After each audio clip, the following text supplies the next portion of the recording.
Tonight's speaker is Jennifer Hurley. She's a principal of Hurley and Franks Associates in Philadelphia. She has over 15 years of professional experience facilitating public involvement in planning and development issues.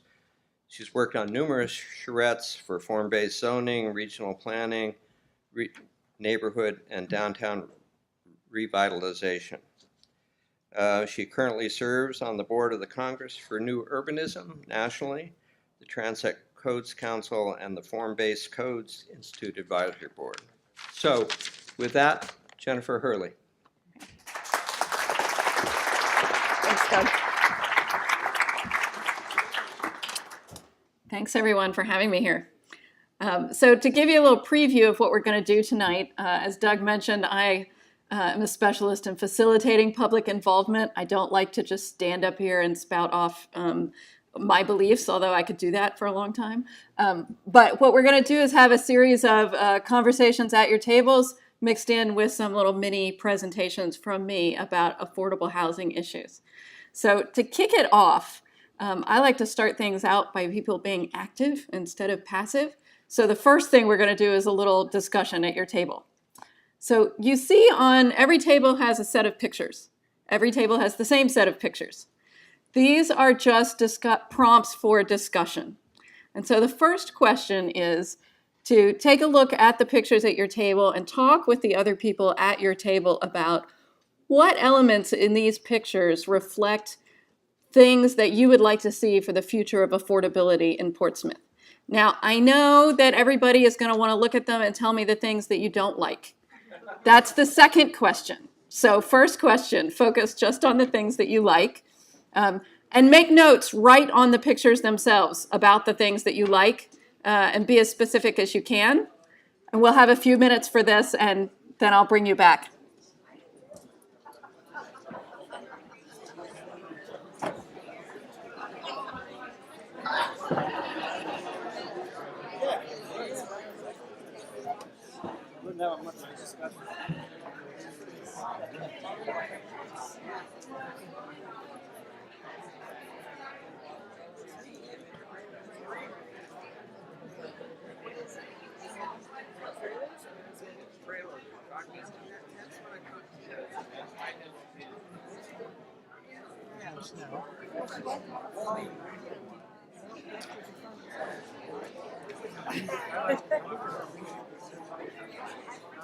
Okay, if you could start to wrap up your discussion at your table.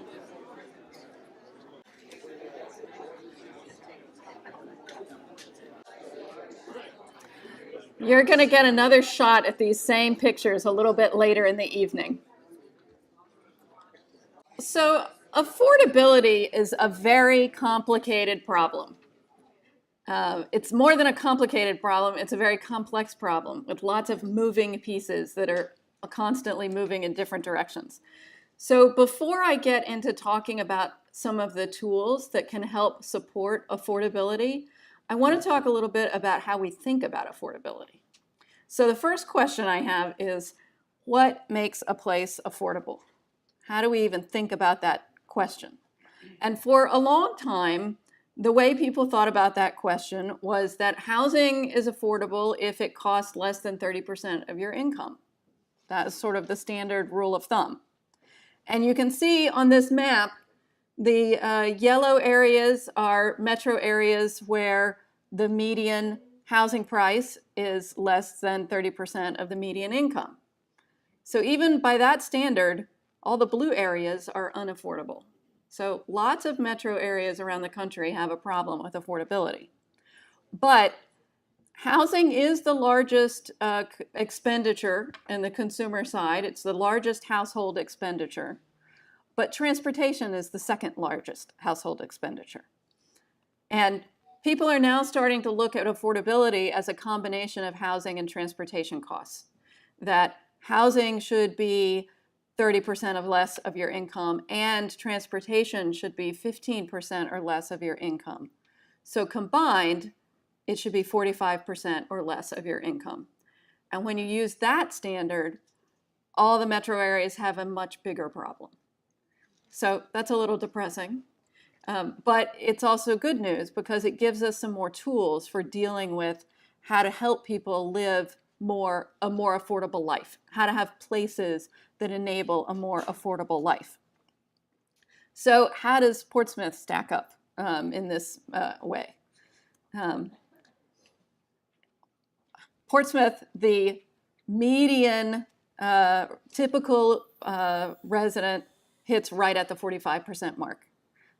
So if you have the median household size and the median number of commuters and make the median income and are living in a median cost house, you're hitting right at that 45% mark.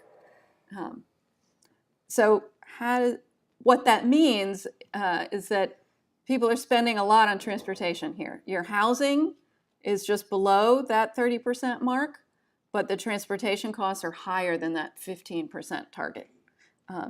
The average household vehicle miles traveled in a year is more than 22,000, which is quite a lot. And people are spending more than $13,000 a year on transportation costs. That's the, quote, regional typical household in this model. So all those median numbers. That means that, roughly half the people are spending more than this. So how does that stack up against your neighbors? So Dover has slightly cheaper housing costs, but more expensive transportation costs. So overall, they're really in about the same spot you are. There it's 44% instead of 45%. Boston has expensive housing costs, but relatively cheap transportation costs compared to you. And so the total number there is actually quite a bit less than here. For the region as a whole, you're better off than the region as a whole. The region as a whole is looking at almost 50% for those two costs combined. But looking at just the median household doesn't tell the whole story. For one thing, affordability is not distributed geographically equally across the region. And moderate and lower income households spend a higher percentage of their income on housing and transportation than the typical household does. So this map is looking at the defined moderate income household, which is 80% of median income. So here, median income is roughly $73,000, somewhere in that range. So 80% of median is about 55. So when you look at this map, for a moderate income household, the core of Portsmouth is actually the most affordable place to live when you can consider housing costs and transportation costs together. When you look at housing only, Portsmouth as a whole looks more affordable. There are more neighborhoods that are more affordable. There's a larger part of the city that looks affordable. But then when you look at transportation only, it changes the equation because your transportation costs are relatively expensive and they're relatively expensive throughout the city, but they're slightly more expensive in other neighborhoods than in the core. So why are we even talking about affordability? Why is a smart growth organization talking about affordability? What's the connection? It's not just because we care about people who are having a hard time paying their bills. Affordability is a key issue for smart growth because you can't have walkable neighborhoods without affordability. Walkable neighborhoods require affordability so that people can live near where they work and walk to their jobs and walk to stores. And affordable neighborhoods need walkability so that people aren't spending too much money on their transportation.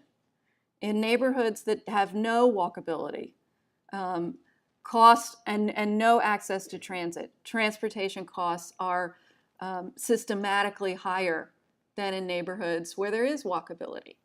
If a family can get by with one car instead of two, it's a huge annual cost savings. So that's why affordability is a smart growth issue. But why does this happen? Why is housing so expensive? What is going on? When TVs get too expensive, people build more TVs and the cost comes down. So why isn't this happening with housing? Well, one thing is one key issue is supply.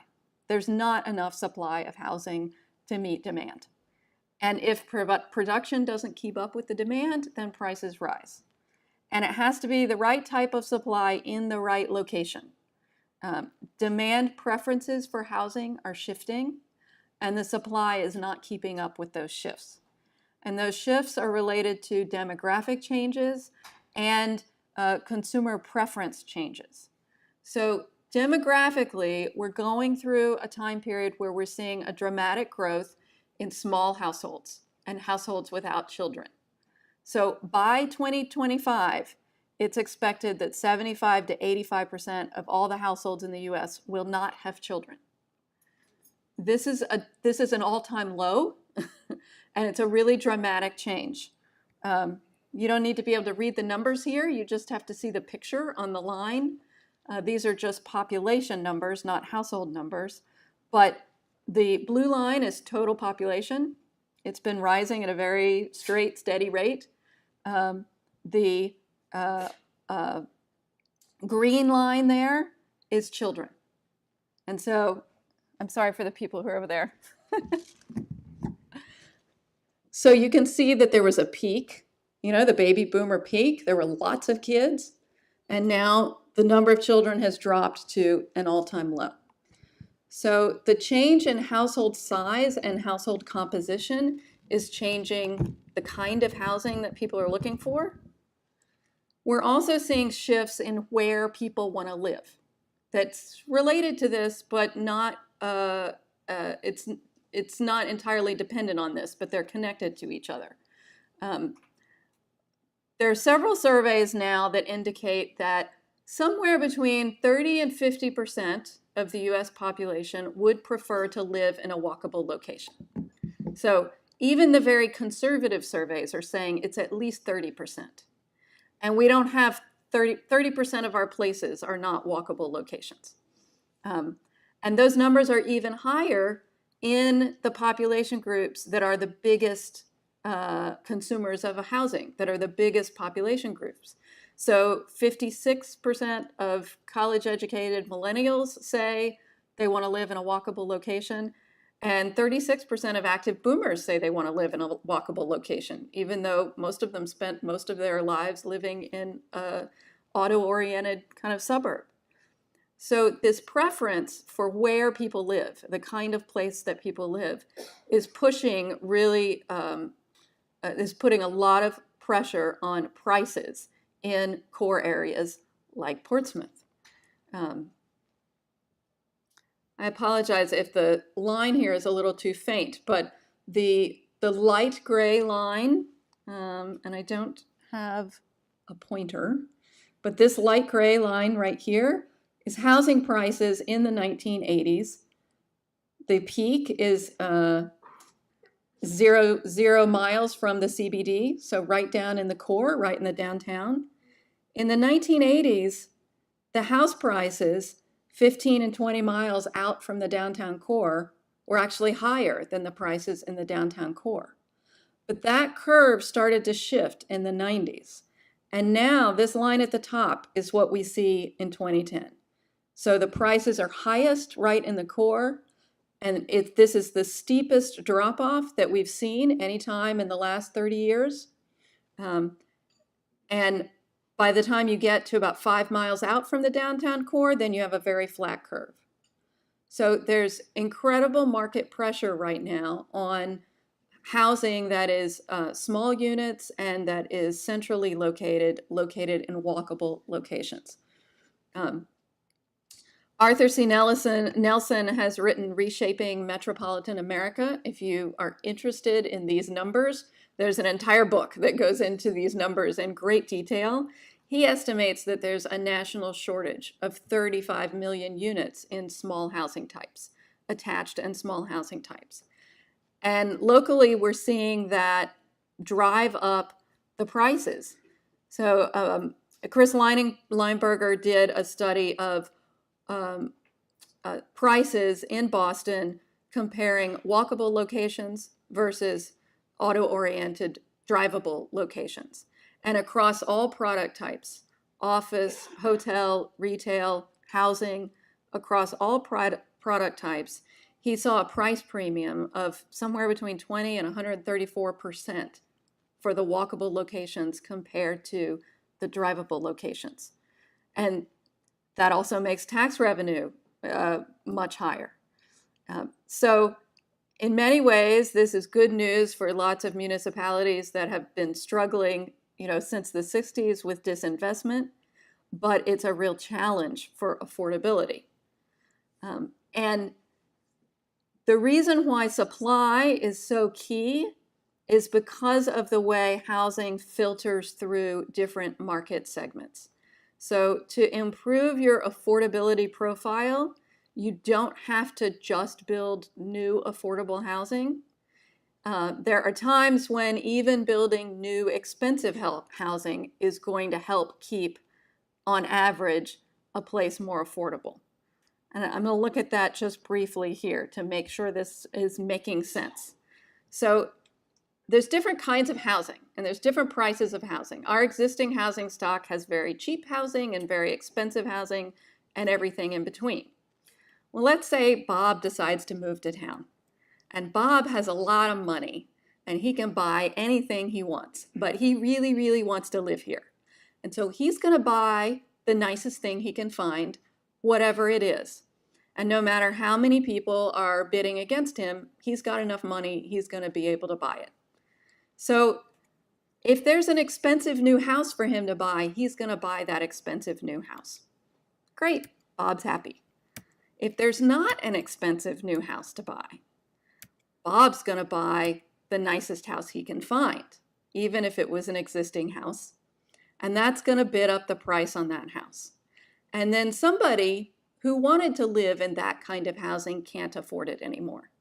And so they're going to bid up the price on the house that used to be a little bit cheaper. And then somebody who would have bought that house can't afford that house anymore. And so they're going to bid up the price on the one farther down the line. And this keeps going. This is called gentrification. So housing units filter people filter up and down. There are move-up buyers. You've heard that term. Housing units, as they get older and as they get, their amenities aren't meeting the current market, they tend to filter down into lower price levels. And that's why it's so important to have a range of housing ages, because new housing is almost always more expensive than similar housing that's older. So the growth in housing supply has to keep up with demand or prices are going to rise. And some research has shown that when you have vacancy rates lower than 10% in rental housing, you get increases in rent. 10% is a pretty healthy rental vacancy rate. I know a lot of places that have much lower vacancy rates than that, and you're going to see increases in prices. So, but unfortunately, I can't tell you just to go out and build a whole bunch of new housing and that will solve your housing affordability problem. Oh, sorry, I was going to give you just one more thing before I jump to that. Here's some numbers specifically for the Boston metro area. I don't have the numbers just on Portsmouth. This is from that same data analysis from Arthur Nelson. He's estimating that between 2010 and 2030, 575,000 new housing units are needed in this region. That's 18% of what existed at the start of this time period. But it's interesting where those housing units are going to be needed, what kind of housing units are going to be needed. 71% of the increase is in rental units, not owner units. 99% of the increase is households without children. And 95% of the increase is households with people 65 and plus. So this is the demographics that are driving the need for new housing units. So even if his numbers are off by a lot, there's still a huge demand for new housing units that are hitting that market of smaller households. So, but houses aren't widgets. They're not like televisions. And so more supply isn't enough by itself. Their housing markets are unique because land has some properties that other consumer goods don't have. Land is in a fixed location. And so each piece of land is somewhat unique. And typically, urban land gets its value because of what's around it. So urban land is valuable because of the amenities you can reach near it. That's why you normally see land prices higher in the central core or in other denser locations. But as more people move into an area, then that attracts more amenities for an area. So let's say all these people move in. Because there are more people there now, there's more buying power. And so because there's more buying power, these stores decide to move in. Well, now these stores have moved in, the same geographic area has more amenities, which makes the land more valuable. And because there are more people there are more workers, it attracts, offices and other businesses. They move in. Well, now there are even more amenities, so it's more valuable. Now the tax base is higher. You can afford to have nicer parks and libraries and trash pickup twice a week instead of once a week, or whatever it is. You can have better government services and better civic amenities. That makes it even more expensive. So because of this sort of quirk of the way urban land values work, you're never going to be able to completely build your way out of an affordability problem. Supply by itself, supply keeping up with demand is necessary for affordability. It's a necessary condition, but it's not sufficient by itself. So I'm going to take a little pause here, a little break, and have our second round of discussion. And when we come back, I'm going to talk about some of the tools for improving affordability in a community. So our second round of discussion is the thing that you really wanted to talk about the first time, which is all the things you hate about the pictures. And I want to let you know that on purpose, there's only like 1 or 2 images from New Hampshire. Most of these pictures are from other places in the country because I don't really care about the architectural style. That's not the issue here. It's the form and how the buildings function that we really care about. So discussion number 2 is, what are all the things in these pictures that you don't want to see in Portsmouth?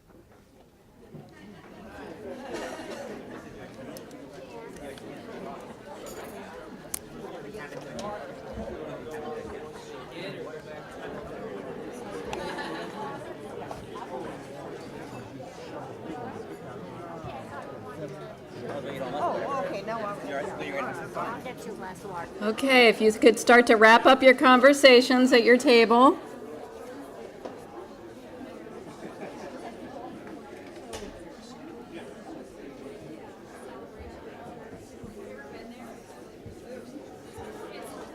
So now I want to talk a little about some tools for helping with affordability in a community.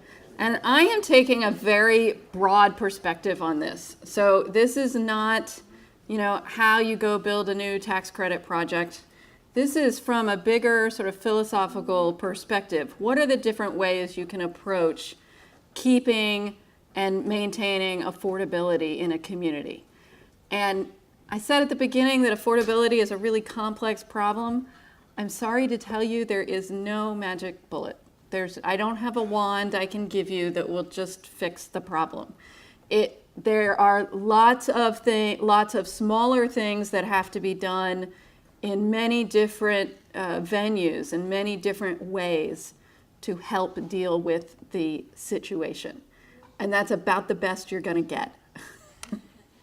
So, what are the different ways you can go about doing this? And I'm going to talk about each of these in turn, but these are kind of the big categories that I'm thinking about. One is preserving affordable housing that you already have. lowering the cost of production so that when people build new housing, it can be more affordable than it would have been otherwise. Increasing the variety of housing types that are in your community so that people can pick the housing that really works for them.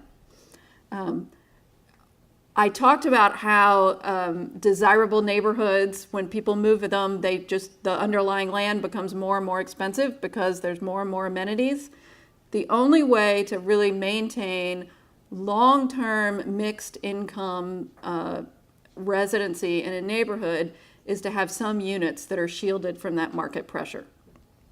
And then there are subsidies that can help, especially in very targeted ways. And then finally, we got to look at the big picture of affordability. Lowering transportation costs is a key piece of it.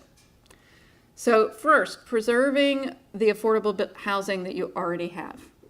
And this is the only category here that I'm talking specifically about kind of federally subsidized affordable housing.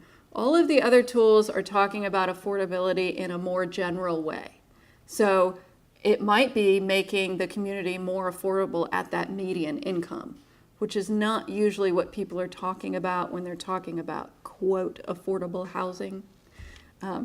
But government funds for affordable housing are very limited in the United States. We do not have a substantial program of publicly supported housing. And I don't see that changing anytime in my lifetime for various political and cultural reasons. So using the very limited government funds that do exist for supporting affordable housing is really important. And so taking those funds and prioritizing preserving existing housing and preserving existing housing that it's in more walkable locations is really key. Many of these locations need to be recapitalized and rehabilitated to have their next, generation of life. In the Bay Area, they developed a $50 million Bay Area transit-oriented affordable housing fund. They started with $10 million from their local MPO, and they got other contributions from places like banks, community reinvestment funds, and they use those funds for low-cost financing for rehabilitating existing affordable housing in walkable locations. In the Bay Area, it's transit-oriented locations. In your context, I would prioritize any walkable location or location with good access to the few transit lines that you have.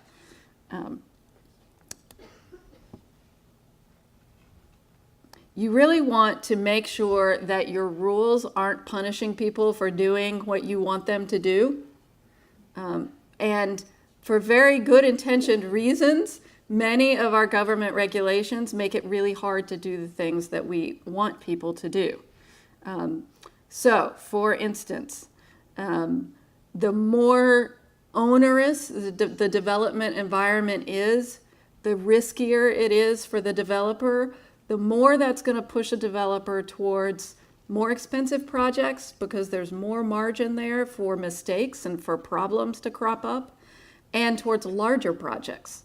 So anything that involves a lot of reviews and a lot of approvals and a lot of uncertainty and risk is going to push someone into, it's just as hard to develop a 8-unit apartment building as it is to develop a 90-unit apartment building, and I've got the same overhead costs.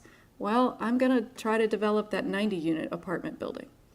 So there's a whole bunch of things we can do on the public side to, at the margins, make it a little easier and make things a little more affordable. Removing or reducing minimum lot sizes and minimum unit sizes. Now, most places don't really want to hear that. The International Building Code has unit sizes in it already. So try not to duplicate things. Try to keep the same kind of standards in one place instead of having them in multiple places. Parking requirements. In a lot of places, regardless of what the zoning says, the actual limit on density are the parking requirements. The zoning would allow a lot more density. But when you count in, oh, I have to have 2 units for every, 2 parking spaces for every unit, or a parking space for every bedroom, or whatever it is, you can't actually fit what the zoning allows on the lot. So the limit is parking.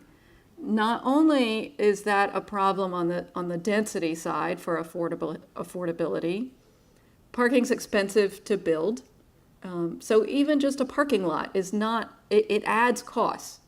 And for units that don't want the parking, you're forcing them to pay for something that they don't need, which undermines affordability. It's trying to guess what the market needs and then putting it in regulations is really difficult to do. And most municipalities don't do that very well. So I know you've already had presentations about parking, and there are other people who are much more expert in parking than I am. But parking is an affordability issue, and it's one of the easier ways to make something more affordable. At the very least, you should let people count the on-street parking spaces towards their parking requirement if you're not going to reduce or remove the parking requirements. So I mentioned having your approval process be predictable so that a developer can tell ahead of time, how long is it going to take? What do I have to do to get this approval? Anything that is requires multiple steps and requires a more discretionary kind of approval process raises the risk. You can upzone some areas to allow redevelopment at higher densities. I know one of the big issues in Portsmouth is that you're built out. You don't have a lot of big chunks of land left to put in new housing. But you do have more people who want to live here. So either you're going to have to figure out how to get more housing into the existing space, or it's going to get more and more expensive. You don't have impact fees, so the last one really isn't a big issue here. Just one more note on parking. There was a study done, a Nelson Nygaard study of mixed-use districts in 27 U.S. metro areas. They studied only mixed-use districts, and they found that on average they were 65% oversupplied with parking. And this is Milwaukee, Houston, and Little Rock, Arkansas. The red on these maps are surface parking lots.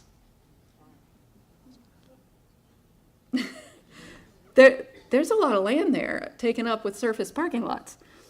You compare that to the similar kind of map for Washington, D.C., and there's a dramatic difference in how the land is getting used and how many people can live there. So we're seeing that in many places parking is oversupplied because it's not managed very well. You can manage parking to better use the supply that you have. We're seeing parking is oversupplied at the same time that there are technological changes and changes in the way people use transportation that have the potential to really dramatically reduce our need for parking. So think about that when you're thinking about the necessity for parking requirements. One of the big ways to really help affordability at that moderate and middle income level is to increase variety. Opticos Design has coined this term, the missing middle. If you look in older neighborhoods that were built before the 1950s, especially in the 1920s, say, there were a whole range of housing types. There were single-family detached houses, but there were also townhouses and bungalow courts and courtyard housing and small apartment buildings, all mixed into the same neighborhood. Right now, for the most part, we're building single-family detached houses and really large multiplex, apartment buildings on the other end. And we're not building any of the stuff in between. And what we're missing out on with those middle type housing types is that those middle housing types fit into a single family detached neighborhood without messing up the character of that neighborhood. You know, you build a large apartment building in a single family neighborhood, it changes the character. You add a few fourplexes here and there on corners, it doesn't really change the character of the neighborhood. So I'm going to talk a few ways about a few different kinds of types that can do this, because I think this is particularly applicable here in Portsmouth. So I read some background documents that suggested several years ago there was a blue ribbon commission that looked at affordability in Portsmouth, and one of the things they talked about were accessory dwelling units and said, nah, that's not really for us. I'm not really sure why. You'll have to inform me about what the issue is. But I've looked at the pattern here, and there's definitely room for some accessory dwelling units. These are really great for affordability for many different reasons. One, you get a really small unit in an existing neighborhood that probably has larger units, and so you get more variety in the neighborhood. That unit is probably more affordable than the other units in the neighborhood. The rental income on that unit helps the main house be more affordable. It helps the owner afford their larger house. And markets that have lots of amateur landlords, lots of small landlords, have lower rental prices than markets that are dominated by large apartment buildings. And the reason that's the case is because if I have a 100-unit apartment building and I have one apartment that goes vacant and my prices are kind of high and so it stays vacant for a few months, I don't really care. I've got 99 other units that are paying me rent. I'm going to keep my rental price high until I get that person who's willing to pay it. But if I'm a property owner and I have one rental unit out back and that rental unit is paying for half of my mortgage and I lose my tenant and I can't find a new tenant at that rent, I'm probably going to see if I can find a new tenant at a rent $50 cheaper, because it's better for me to have a tenant a little cheaper than it is to have no tenant at all. So the structure of your rental market actually does affect the rental prices. So having lots of small landlords is a good thing for pricing. Here's a closer picture of that same little unit. These can be done in lots of different ways. I mean, in this case, it's just a small house that was set back on the lot, on the same lot. Lots of places take advantage of alleys to do this, and so there are apartments above these garages. This is an alley with the houses are in the front. You're not seeing them. Another way to build in some smaller units and more density into existing neighborhoods is with bungalow courts. So these are courts where the houses face a central walkway or green. You see the street is out here, and these houses are all facing this green. And these are probably quite a bit smaller than the other houses that are in the neighborhood. Here's one. I believe this one is in Austin. And this is what it looks like from the street. And here's a picture of it from the walkway. That one was a fairly formal example. They can also be very informal. Here's one that has a more meandering path and is much tighter. There's a couple of different photos of that. And here's what it looks like from the street. And here's a site plan, an aerial photograph that shows how these fit into an existing neighborhood. This right here is the new kind of bungalow court. Everything else around it was an existing neighborhood. These other houses are quite a bit larger and the lots are larger. And this fits in to get many smaller units into that neighborhood. And this is what they look like. So especially if you are careful about the treatment on the edge that faces the street, it can insert a lot of variety of housing types and smaller housing types into an existing neighborhood without really changing the look on the street. these missing middle types are all very useful for what we like to call incremental urbanism. So the projects that get all the attention are the big projects, the mega projects, and the projects that, have 100 units at a time, or 100 acres gets developed all at once. But most development doesn't actually happen that way, especially in the Northeast and where our parcels are really small. We've been here a long time, right? We've been splitting this stuff up a long time. We don't have 100 acres to go build a whole big new neighborhood. So historically, our cities and towns have been built mostly one building at a time. That's why the codes and the regulations on the government side are so important, because that's shaping this one building at a time stuff. If I'm coming in to build a whole 100 acres at a time, I've got the overhead to really negotiate with the municipality. I can go in and say, I want to build this great neighborhood, but I need you to do X, Y, and Z for me. I need you to give me a break on this, and I need you to pay for that. I need you to do this, and I can go through that. If I'm just building a duplex on a lot, I can't do that. I have to just do what the code tells me to do. So that's why the codes are so important. The other reason this missing middle type is so important, remember all those surface parking lots, that we saw back in Little Rock, Arkansas? Every one of those parking lots is an opportunity for one of these missing middle types. So increasing the variety of the types that you have and finding creative ways to insert them into the existing fabric is really important. And I think you ought to think about holding a design competition to figure out exactly, work with a studio class at a university or hold a design competition to get some ideas about how to fit some of these other types into your existing neighborhoods in a way that's really compatible with the neighborhood. There is a role for some targeted subsidies. I'm particularly fond of Live Near Your Work programs. I don't know if you've heard of them, but these are programs that are usually often sponsored by a major employer or co-sponsored by the municipality and a major employer, usually employers that really care whether their employees can get to work in an emergency. So hospitals, universities, fire departments, police departments, and they provide some subsidy for their employees to live near that employment location. Sometimes it's a soft second mortgage that gets forgiven after a certain period of time of working, helps with down payment assistance.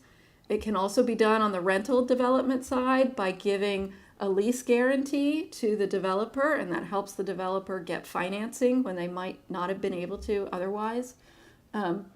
These can bring more commuters into living in your community, which might be relevant for Portsmouth because you are a regional job center. You've got 2.24 jobs for every person here, for every worker here. So lots of people are driving in to work here. You could lower their transportation costs by having them live here. The downside of this, though, is if you're just providing these subsidies and not increasing your housing production, you're going to make costs go up. So you've got to do them in combination with each other. Land banking and acquisition, that's an important role that the local government can play in when parcels become available, pulling them off the market when they can afford to invest that way. And it's especially useful in combination with community land trusts, which I'm going to talk about next. Density bonuses and parking reduction incentives for affordable housing or for workforce housing here can be really useful, but they're hard to get right. It's hard to get those market incentives right so that it's enough incentive to get the action you want to change what's happening without just giving everything away. So those are tricky, but they can be helpful. Community land trusts are really important for maintaining a mixed income neighborhood over a really long period of time when it's a really desirable place to live. So everybody wants to move here. it's going to bid up prices unless you can get some of those units shielded from that market pressure. And the way a community land trust works, there's a nonprofit that owns the land. And then when people come in, they buy the house and they get a lease for the land from the nonprofit. But the nonprofit still owns the land. So that reduces the cost for that initial owner because they're only buying the house, they're not buying the land. It also helps keep affordability in the neighborhood over time because usually the lease agreement includes a formula for the sale price the next time around. So the person, when they decide to move on and they sell the house, they get to keep some of the equity, some of the appreciation, but some of that appreciation goes back into the land trust. So it keeps the unit affordable. And it especially, the first 10 years the land trust is there, it's not going to make that huge of a difference. But over time, in an area that is really experiencing market pressures, that land trust unit is going to be much more affordable than comparable market rate units in the same neighborhood. So my last tool to recommend to you is lower your transportation costs. I think that's particularly relevant here. You have relatively high transportation costs because you don't have very many options. So what can you do about that? You got a third of the affordability equation is transportation costs. And this is something that the public sector has a direct role in shaping. We've seen a huge increase in bike commuting across the country, even in really cold places like Portsmouth. The preferences for transportation are changing, just like preferences for where people live are changing. Millennials have much lower rates of even having a driver's license at the same age than Gen Xers or Boomers did at the same age. Much lower. And preference surveys asking them about their opinions don't indicate that that's going to change anytime soon. So we've seen a 62% increase in bike commuting in the U.S. From 2000 to 2013. It's still very marginal most places because it started from almost nothing, but it is increasing quite a bit. And the sharing economy is making some options available that weren't available before. Bike sharing programs and car sharing programs.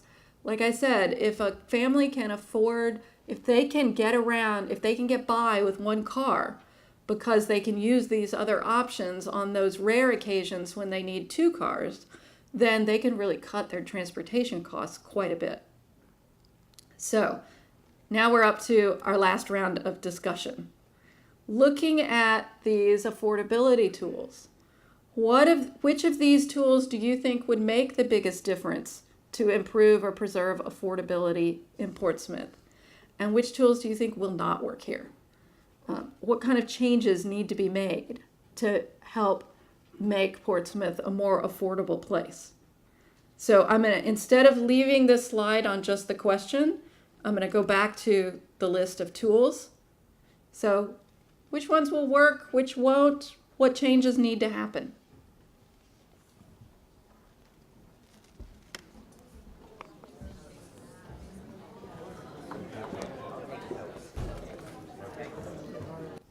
Okay, I'm going to move on and wrap things up for the evening. I know it's getting a little late. I just want to leave you with a couple of closing thoughts. I can't resist giving you a little nugget of one of my pet peeves, which is one of the impediments to doing this kind of work is that political activity, this kind of engagement, is deeply unequal. The political participation of people in the lowest socioeconomic status is much, much lower than the political participation of people in the highest socioeconomic status. And what this means is that too many of our public involvement efforts around planning issues look like this. Or sometimes they look like this. Or if we're trying really, really hard, they look like this. But they're all too white, too old, too higher income. And we have to do better than that. Fortunately, we are living in an age of a lot of innovation around creative placemaking, and creative placemaking fosters more creative public engagement. People are really going out to where people are to interact and engage with the kind of people who aren't going to come to this sort of meeting. One of my favorite examples is when Philadelphia was doing their, establishing their bike share program, they stuck these stickers on the sidewalk where they were planning stations, and you could vote with your cell phone by text. Almost everybody has a text-enabled cell phone these days. Right on the spot, is this a good location or not? I know you're looking at some possibilities of some tactical urbanism efforts, and that usually engages a whole different segment of people than will come to a public hearing. So that's a great way to reach different people. I just want to invite everyone to come to Detroit for the Congress of New Urbanism. I can't resist getting that plug in. We are going to have a lot of emphasis on incremental urbanism and equity in this Congress. On your way out, don't forget your little dots if you want. And thank you very much for having me. Check the PS21 website. And thank you, everyone.